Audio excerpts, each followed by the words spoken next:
Intelligence as interplay of nature and nurture. The evidence for hereditary influences on intelligence comes mainly from studies on twins and adopted children. The intelligence of identical twins reared together correlate almost 0.90. Twins separated early in childhood also show considerable similarity in their intellectual, personality, and behavioral characteristics.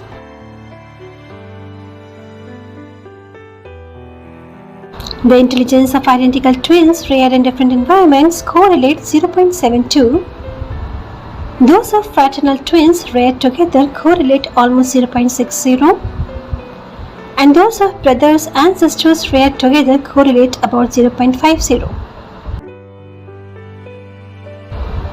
While siblings reared apart correlate about 0.25.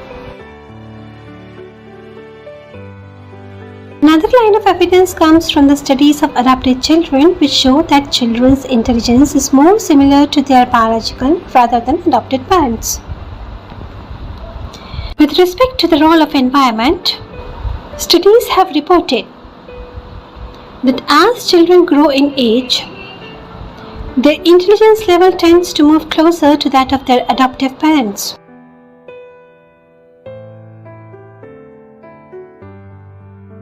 Children from disadvantaged homes adopted into families with higher socio-economic status exhibit a large increase in their intelligence scores.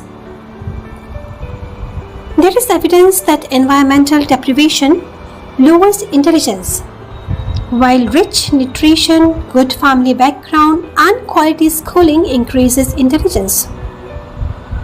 There is a general consensus among psychologists that intelligence is a product of complex inflection of heredity, that is nature, and environment, that is nurture.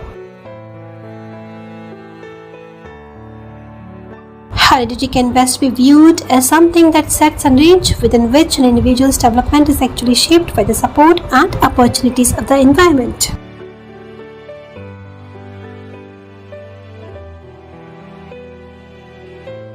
Alright.